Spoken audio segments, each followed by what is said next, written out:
हमारी मांग ये है कि हमारी जो फसल खराब हुई है उसका मुआवजा दे हमें, और हमारे जो मजदूर पड़े हैं बांध पे उनकी मदद करें। यहाँ कोई देखने नहीं आया, ये टेंट लगा दिया इन्होंने, आज तक लाइट नहीं दी है, न पंखा है न लाइट है न कुछ भी है। कोई मंत्री दिल्ली सरकार की ओर से कोई मंत्री नहीं आया, वहां तक जड़ोदे तक आते हैं, यहाँ नहीं आता कोई भी। यहाँ से आगे आगे की बैठ पूरी पल्ला तक कोई मंत्री न संतरी कोई नहीं आया। कितने किसान हैं जो यमुना किनारे खेती करते हैं, किस फसल की खेती होती है, कितना नुकसान किसानों को हुआ है? पूरा किसान ही सारा जमुना में, यहाँ तो बाहर तो है ही नहीं, हजारों से भी ज्यादा किसान है। पल्ला से लेकर पल्ला से वजीराबाद तक बहुत किसान है, बाकी बेचारों की किसी की कोई सुनवाई नहीं है। डूब गए तो डूब गए, मंत्री आवे शहर कॉलोनियों तक आवे और उल्टे चले जाएं, यहाँ तक कोई नहीं आता। अगर किसानों की बात करें तो यहाँ से वहाँ तक कितने किसानों का कितने लाखों में करोड़ों में कितने में नुकसान हुआ है? ये तो करोड़ों से भी ऊपर है, करोड़ों से ऊपर का नुकसान है, नुकसान हुआ है ये। करोड़ों से ऊपर का नुकसान है। क्या फसलें हैं जो चौपट हुई है? जवार है, मक्का है, तोरी है, घिया है, धान है, सभी चीज है, भिंडी है, हरी मिर्च है, सब चीज खत्म है यहाँ तो। सब कुछ खत्म हो चुका है। सरकार की तरफ से कोई आश्वासन अभी तक आप लोग? सरकार की तरफ से हमें कोई आश्वासन नहीं मिला। आश्वासन मिल जाता तो हम यहाँ खड़े ही ना होते, उनके पीछे पीछे रहते, लाओ दे दो हमें। उनके लिए खाने पीने का, पशुओं के लिए चारे का किसी तरह कोई लोगों के खाने का किया, चारे का कोई बंदोबस्त नहीं किया। और ये कह रहे थे यहाँ से स्कूल में चलो, स्कूल में 2 दिन बाद स्कूल खुल जाएंगे, तो फिर ये कुछ नहीं करेंगे, वहां से कह देंगे चलो जाओ अपने खेतों में। अभी क्या कितने दिन में पानी उतरेगा, कितने दिन के बाद दोबारा खेती की जा सकती है? देखो जी, अभी तो पानी की कोई उम्मीद ही नहीं है उतरने की। ये जो उतर गया है फिर आना है, तो अभी तो बरसात चल रही है और फिर आएगा, फिर हमारी छाती पे उतर के जाएगा। ये तो किसान तो मरने ही मरने पे है, जीने पे कुछ नहीं है इसका किसान का। देखिए, दिल्ली में पल्ला से यमुना शुरू होती है और 22 किलोमीटर का इसका एरिया है। इसका जितना भी बीच का क्षेत्र है सभी में खेती होती है, और मुख्यतः बात यह है कि खेती जो होती है वो अधिकतर सब्जी की होती है।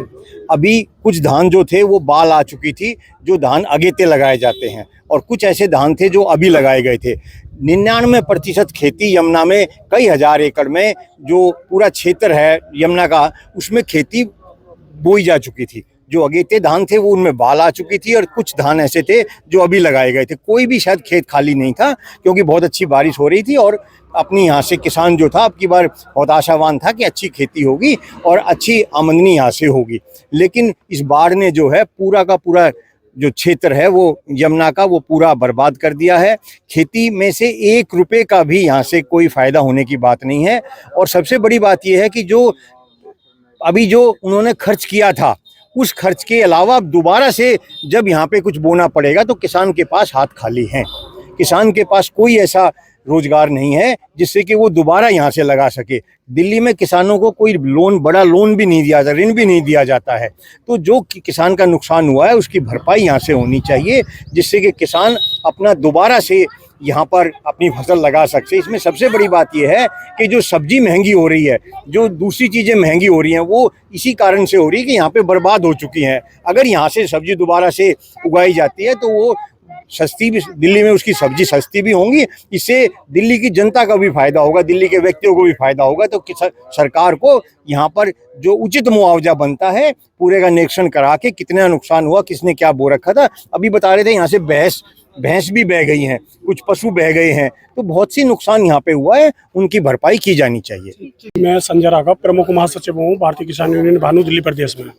और कागजात भी आप वहाँ पे लिए हुए हैं। अभी देखिए, अभी थोड़े दिन पहले जब धरना प्रदर्शन चले थे उसमें देखने में आया था कि मुख्यमंत्री साहब जो दिल्ली सरकार के हैं वो किसानों के हित में कितने ही मतलब वहाँ उनकी रुचि देखने मिल रही थी। दान पुण्य दे रहे हैं, वहाँ धन मतलब डोनेशन दे रहे हैं, वहाँ पे किसानों के मसीहा बन खड़े थे। तो अभी थोड़े दिन पहले जो मार्च अप्रैल में जो ओलावृष्टि हुई थी, ओलावृष्टि में देख तो पूरे किसान चौपट हो गए थे। तो हमने उस टाइम भी जो है इनको ज्ञापन दिया था कि इनका जो नुकसान हुआ है और उनको इनका मुआवजा जो है मिलना चाहिए, मगर उन्होंने कोई सुनवाई नहीं की। उसके बाद में हमने ये दूसरा जो अभी 5वें महीने में फिर दोबारा से रिपीट केंद्रीय मंत्री नरेंद्र तोमर जी को दिया है, उपराज्यपाल महोदय जी को दिया है, और हमने मुख्यमंत्री जी को दिया। पूरे दिल्ली प्रदेश में जितने भी एसडीएम है सभी जिले वाइज दिए गए हैं। मगर अब एक और किसानों के लिए आफत, आफत ही दूसरी है यमुना मैया की वजह से, क्योंकि आप देखने जो 9 साल हो गए हैं इनको सरकार में, यमुना मैया में कहीं भी कोई कार्य इन्होंने आज तक कराए हो तो बता दे। ये बड़ी बड़ी बातें करते हैं, अगर इन्होंने यमुना मैया की भी सफाई कराई होती तो शायद ये इतना बड़ा नुकसान नहीं होता। तो अब हमें जो दिखने वाली ये बहुत बड़ा छलावा था मुख्यमंत्री, इसके लिए हम आज आपके माध्यम से ऐलान कर रहे हैं जेल भरो आंदोलन और अनिश्चितकाल के लिए हम धरना प्रदर्शन आप कोर कमेटी की मीटिंग बुलाने के बाद में हम करने जा रहे हैं, बहुत इनके दिल्ली मुख्यमंत्री के खिलाफ में।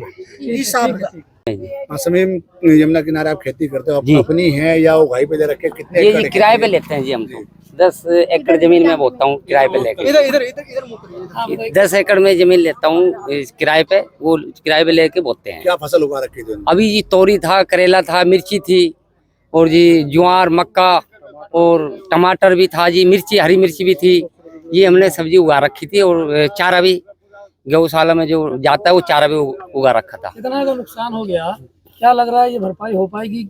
अजी नहीं, भरपाई नहीं हो पाएगी। अब हम ये देख रहे हैं खेत खाली हो गए हैं, मैं बीज खाद के लिए पैसे मांगने के लिए भी हमें दिक्कत हो गई। जिसका पहले कर्जा है दुकानदारों का वो भी नहीं दे पाएगा, क्योंकि वो सब पीछे वाला ही नहीं गया पहुंचा है जी। इस आपदा के बाद कितने किसान जो है वो सड़क पर हैं और कहीं ना कहीं भूखे, जो खासकर किराए पर लेकर जमीन बो रहे हैं? काफी हैं जी, ऐसे भी बहुत ज्यादा काफी किसान हैं जो किराए पे लेके बो रहे हैं। और हमारे पल्ला से और वजीराबाद तक ये जमीन खादर की है, सब मतलब डूब गई है। मवेशी वगैरह भी इसमें बह गए हैं। हाँ, हमारी भैंसें वगैरह भी बह गई है। नाज भी हमारा देखो, नाज बच्चों का खाने का आइटम सब उधर, रिजाई गुदड़े सब उधर बह गए हैं, देख सकते हो आप उधर वो रखा हुआ। नुकसान तो आपका काफी नुकसान है जी। अब क्या रास्ता बचा है, क्या करने? रास्ता तो यही है जी, अगर कहीं से 2 रुपए मिल गए ठीक है, नहीं फिर तो यही है जी, आत्महत्या की आएगी दिमाग में, क्या करा जाए जी। छोटे छोटे बच्चे हैं, वो इधर से कुछ बच्चे पढ़ भी रहे हैं, कुछ वैसे भी मतलब काम कर रहे हैं हमारे साथ में। अब वो हमें मतलब पैसों के लिए हम उनको बोल लेंगे, वो कहेंगे कहाँ से लाएंगे, तो हमें कर्जा मिलेगा नहीं, क्योंकि पीछे वाला कर्जे नहीं गया है लोगों का। तो इसलिए हमें तो आत्महत्या की सोच सकते हैं, क्या कर रहे हैं, इससे आगे तो हम कुछ नहीं सोच सकते। खर्च का दर्जा नहीं है, आप फिर भी मांग कर रहे हैं कि किसानों को मुआवजा दे सरकार। किसानों का दर्जा दिल्ली में जानबूझ के ख़त्म किया हुआ है, क्योंकि केजरीवाल और दिल्ली सरकार ये चाहती है कि यहाँ पे किसान रहे नहीं, यहाँ से चले जाएं और यहाँ पे सिर्फ कॉलोनी और उनके वोट जो आएंगे वही रहेंगे बस। यहाँ पर इतने किसान मरने लग रहे हैं, फसल हर साल बर्बाद हो रही है। 4 साल से इतनी बर्बादी हो रही है फसलों की, किसानों को 4 साल से कुछ नहीं मिल रहा जी। केवल फसल बोते हैं, कभी ओलावृष्टि, कभी बारिश, कभी बाढ़, वह किसान यही देख रहा। अब किसान के मन में सिर्फ यही आ रही है, अब खाएंगे कहाँ से। किसान चाहता है, ये चाह रहा है कि आत्महत्या कर ले किस तरह। तो किसानों का आगे कुछ रास्ता नहीं दिख रहा है। क्या मांग करते हैं सरकार से? हम सरकार से मांग करना चाहते हैं किसानों को जल्द से जल्द अब का भी मुआवजा और पहला भी मुआवजा जो रुका हुआ ये सारा दिया जाए। नरेश कुमार। नरेश जी, कहाँ से आप आए हैं, क्या नुकसान है? ये मोहम्मदपुर रमजानपुर से हो जी में, और जो ये पल्ला से और वजीराबाद तक पूरा फ्लड का एरिया पूरा डूबा हुआ है, बर्बाद है बिल्कुल। किसान जो है ना बिल्कुल मिट्टी में मिल चुका है। पहले भी गेहूं में ओलावृष्टि हुई थी, अब ये आपके सामने है, जितना भी एक भी बिल्कुल चारा से लेकर फसल से मतलब सब्जी से लेकर धान से लेकर कुछ भी नहीं, सब बर्बाद हो चुका है। हम सिर्फ ये मांग करते हैं केजरीवाल साहब से कि हमारे को उचित मुआवजा दिया जाए। एक तरफ तो दिल्ली सरकार किसानों की हितैषी बन रही है, दूसरी तरफ ना जी कोई हितैषी नहीं है, कोई हितैषी नहीं है। केजरीवाल सरकार कोई हितैषी नहीं, किसान के बारे में अब तक को पूछने के लिए नहीं आया है, अब तक भी कोई भी। तो क्या दिल्ली देहात के इलाकों में मंत्री या कोई अधिकारी लोगों की सुध लेने के लिए कोई नहीं आया, कोई भी नहीं आया। आपने कितने एकड़ में खेती कर रखी थी, किस किस चीज की खेती थी और कितनी बर्बाद हो चुकी है? हाँ जी, मेरी 20 एकड़ में मुर्गी की खेती थी और बिल्कुल बर्बाद हो चुकी है। चारा था, भूस वगैरह भी अंदर ही लगा रखे थे, कूप वगैरह सब बर्बाद है। आपके सामने आप देख सकते हैं, अगर एक भी कोई इंच सब नुकसान है। पूरा गांव तमाम इंतजाम की बात करें, क्या कुछ नहीं, कोई इंतजाम नहीं है। टेंट है इसमें, ना कोई लाइट है, ना इसमें कोई खाने पीने की व्यवस्था है। ये पशु आपके सामने, पशु ये भूखे मर रहे हैं यहाँ, आप अपने पीछे देख लो, कोई व्यवस्था नहीं है। प्रशासन से कोई भी ना कोई उम्मीद है, नहीं कोई कहने के लिए नहीं आया आपके साथ है, कोई आश्वासन भी नहीं दिया।